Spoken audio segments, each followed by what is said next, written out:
Second semester student last cost sheet कर रहे थे, शायद हमको याद है। कॉस्ट शीट में 2 क्लास किए हम लोग, 2 या 3 क्लास किए हैं। लास्ट हम FIFO तक कराए आप लोगों को, उसी को कंटिन्यू करेंगे। पुराना क्लास जितना भी है सब जल्दी से जल्दी कंप्लीट करिए, जो नहीं किए जल्दी कंप्लीट कीजिए।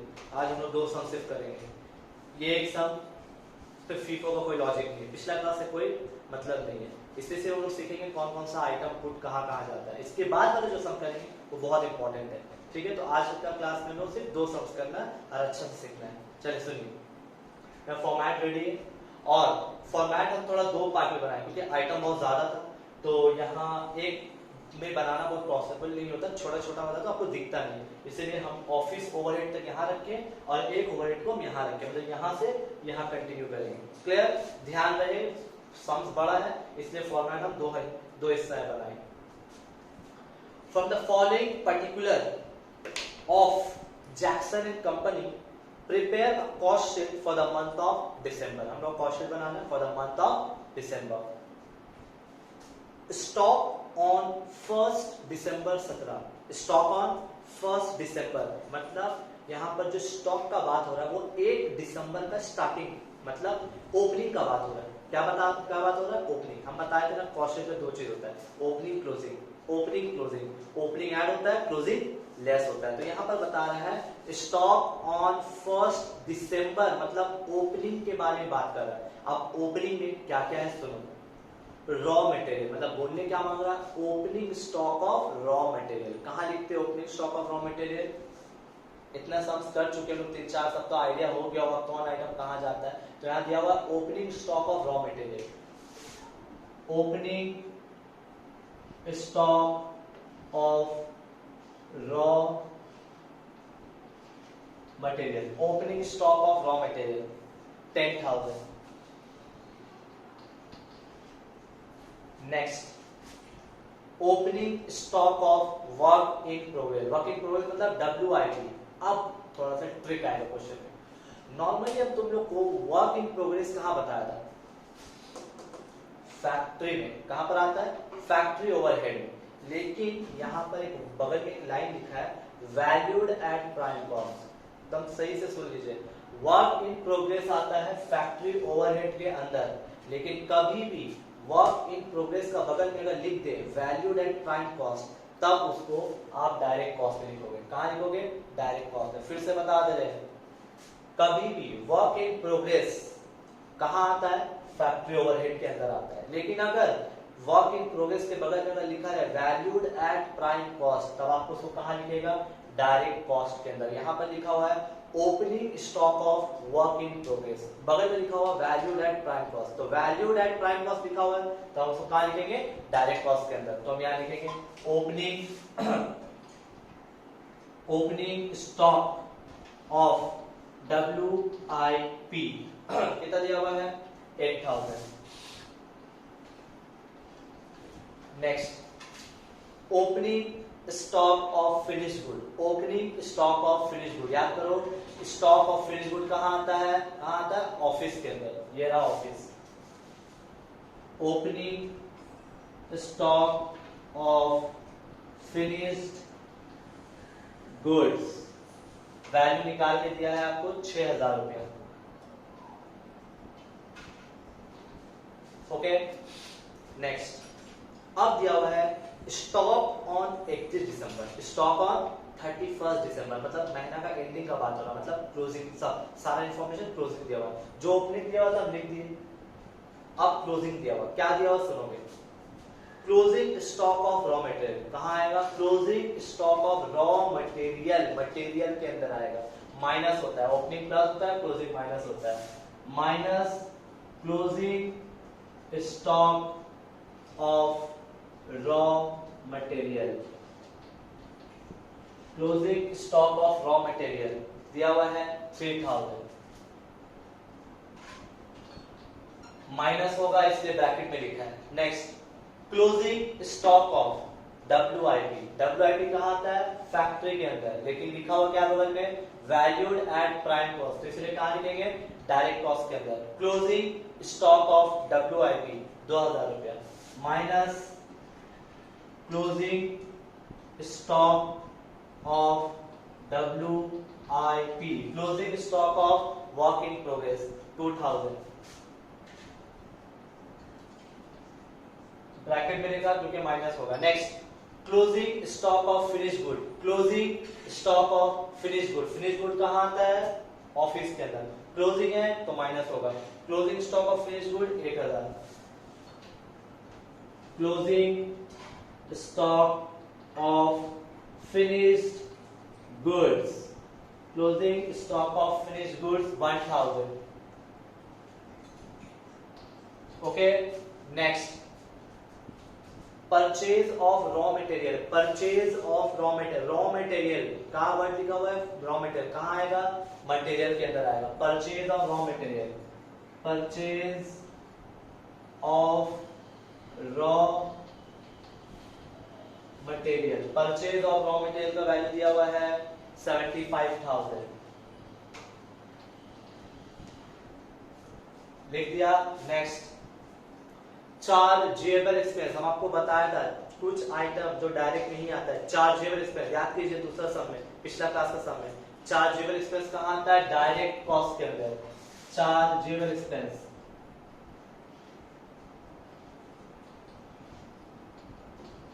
चार्जेबल एक्सपेंस कितना है? 4000। Next, abnormal loss of material, word बगल में लिखा हो मटेरियल तो मटेरियल कंज्यूम के अंदर ही आएगा, लेकिन एबनॉर्मल लॉस याद करो, मेरा पिछला क्लास हम बताए थे नॉर्मल लॉस का कोई एंट्री नहीं होता है कॉस्ट शीट में, लेकिन एबनॉर्मल लॉस का एंट्री आएगा। लेकिन यहाँ वर्ड क्या लिखा हुआ है? एबनॉर्मल लॉस ऑफ मटेरियल, मतलब मटेरियल के अंदर आएगा, और एबनॉर्मल लॉस तो प्लस तो होगा नहीं, माइनस होगा, minus abnormal loss of, abnormal loss of material कितना है?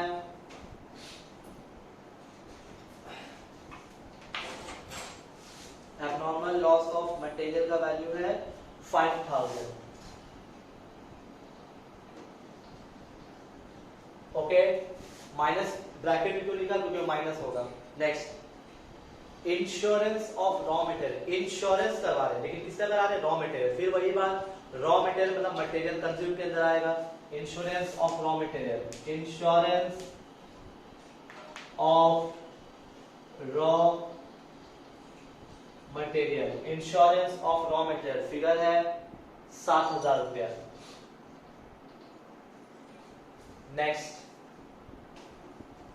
रेम्युनरेशन ऑफ टेक्निकल डायरेक्टर, मतलब एक टेक्निकल डायरेक्टर, टेक्निकल डायरेक्टर का मतलब होता है जो मशीन को चेक करता है, तो इसका मतलब दिमाग में चले गया कि टेक्निकल डायरेक्टर मतलब ये आदमी ऑफिस फैक्ट्री में काम करता है। कहाँ काम करता है?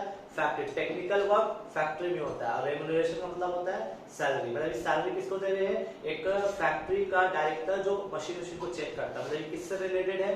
फैक्ट्री से रिलेटेड है। तो कहाँ लिखेंगे? फैक्ट्री ओवरहेड के अंदर remuneration, remuneration of technical director, remuneration of technical director figure है 9000 रुपया। Next, internal transport cost, internal transport का खर्चा है, कंफ्यूजन हो रहा है, ट्रांसपोर्ट का खर्चा कहाँ लिखेंगे? तो यार इंटरनल वर्ड यूज है, इंटरनल मतलब माल आ रहा है, माल आने पे या गाड़ी भाड़ा, जाने पे नहीं है। तो इंटरनल का बात जब भी आ जाए, यहाँ पर मटेरियल वर्ड यूज नहीं किया, तो हम इसको मटेरियल के अंदर लिख नहीं सकते, खाली बोल रहा है इंटरनल ट्रांसपोर्ट, गाड़ी आ रहा है तो हम इसको फैक्ट्री के अंदर लिखेंगे। अगर ये लिख देता है internal transport cost of material, तो हम उसको मटेरियल के अंदर लिखते हैं। लेकिन यहाँ सिर्फ क्या मेंशन किया? इंटरनल ट्रांसपोर्ट कॉस्ट, मतलब गाड़ी आया है तो गाड़ी इंटरनल अंदर आ रहा है, तो मतलब आ रहा है फैक्ट्री में आता होगा, तो हम इसको कहाँ लिखेंगे? फैक्ट्री ओवरहेड के अंदर। Internal transport cost, internal transport cost 11000। Next, factory wages, factory लिखा ही हुआ फैक्ट्री वेजेस, तो हम तो कहां लिखेंगे? फैक्ट्री के अंदर।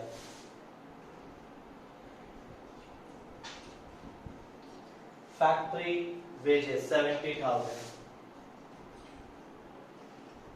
और अगर सिर्फ वेजेस लिखा होता तो हम इसको डायरेक्ट कॉस्ट के अंदर लिखते हैं। कहाँ लिखते हैं? डायरेक्ट कॉस्ट के अंदर। यहाँ पर फैक्ट्री वर्ड यूज किया, इसलिए हम इसको कहाँ लिख रहे हैं? फैक्ट्री ओवरहेड के अंदर।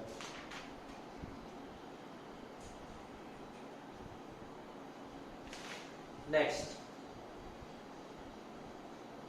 Personal department expense. Personal, PERSONNEL, personal का मतलब होता है जो ऑफिस वर्कर होता है। पर्सनल डिपार्टमेंट मतलब ऑफिस का कोई वर्कर लोग का कुछ खर्चा है, तो मतलब पर्सनल वर्ड से समझ में आया ये ऑफिस का खर्चा है। हम बोले ना ये क्वेश्चन कराने का पीछे रीजन क्या है कि आपको आइटम्स क्लियर करा दें कि कौन सा आइटम कहाँ जाता है। इस सब में बहुत सारा नया नया आइटम है, इसीलिए सब करा है। पर्सनल डिपार्टमेंट मतलब ऑफिस में आएगा। Personal, PERSONNEL, personal department expense. Personal department expense है 12,000 रुपए।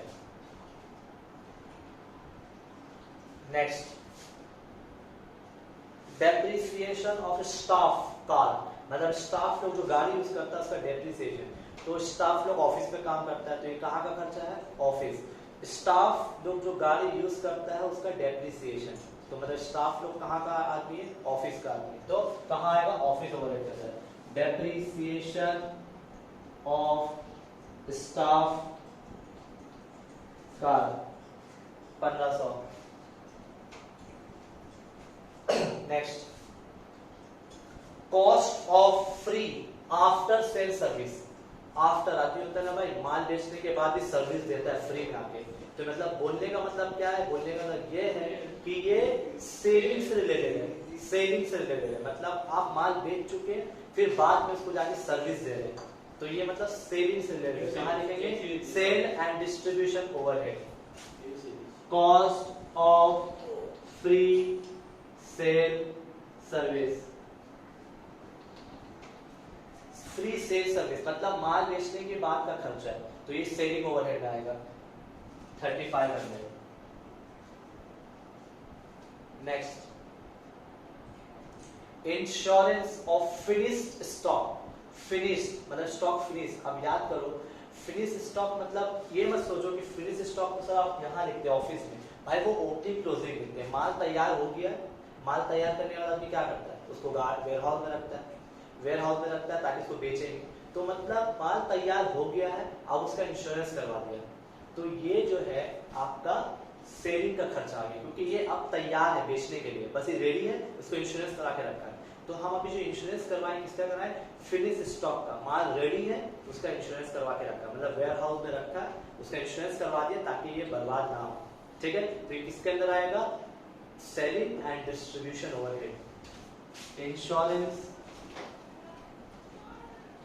Of finished stock. Insurance of finished stock 2500। Next, warehouse wages. Warehouse मतलब जहां पर माल को रखा जाता है बेचने के लिए, तो वेयर हाउस तो कंफर्म कहाँ का पार्ट है?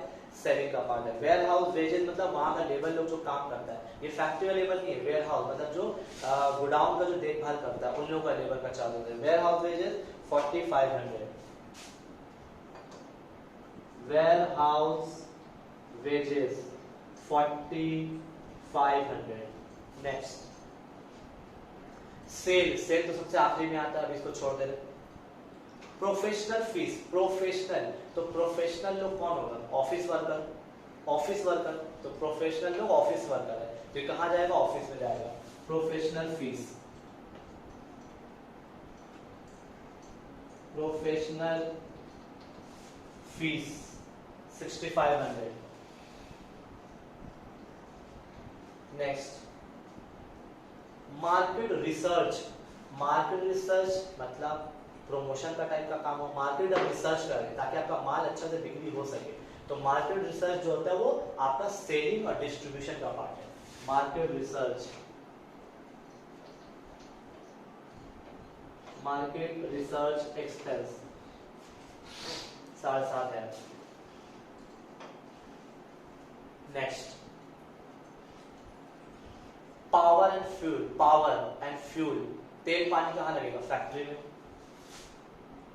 Power and fuel 20,000।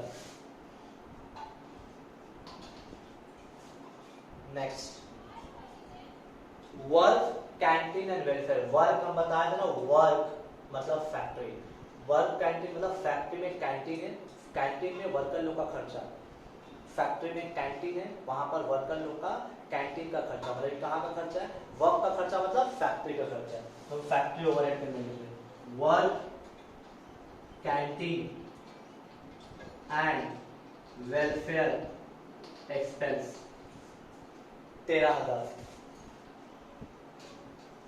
Next depreciation of delivery van, मतलब डिलीवरी वैन मतलब जो गाड़ी में माल डिस्ट्रीब्यूट होता है, माल डिस्ट्रीब्यूट होता है, डिलीवरी वैन माल आता नहीं है, माल डिस्ट्रीब्यूट करता है, मतलब सेलिंग एंड डिस्ट्रीब्यूशन ओवरहेड। तो ये कहाँ का खर्चा है, selling and distribution. Depreciation of delivery van, depreciation of delivery van 8,500। खत्म, और कोई आइटम नहीं है, कंप्लीट। सेल फिगर उठ के रखा है, इसको सॉल्व करेंगे, आंसर निकालेंगे। देखिए बहुत इजी है। और हाँ, हम कैलकुलेशन कर रहे हैं, साथ में आप लोग भी कैलकुलेशन कीजिएगा, गलती हो सकता है मेरे से, आप इसलिए अपना जब कॉपी कीजिएगा तो आप लोग अपने से कैलकुलेट कर लीजिएगा। 10,000 माइनस 3,000 प्लस 75,000 माइनस 5,000 प्लस 7,000, तो 84,000। इसको लोग क्या बोलते हैं, रॉ मटेरियल कंज्यूम्ड। उसके बाद इसको सॉल्व करेंगे, 84 प्लस 4,000 प्लस 8,000 माइनस 2,000 94। इसको बोलेंगे हम लोग prime cost. Prime cost solve कर रहे खाली, 94 plus 9,000 plus 11,000 plus 70,000 plus 20,000 plus 13,000, तो 2,17,000। इसको बोलेंगे हम लोग वर्क कॉस्ट। वर्क कॉस्ट फिर 2,17,000 plus 12,000 plus 1,500 plus 6,500, 2,37,000। 2,37,000 cost of production, cost of production. फिर प्लस 6,000 माइनस 1,000, 2,42,000 कॉस्ट ऑफ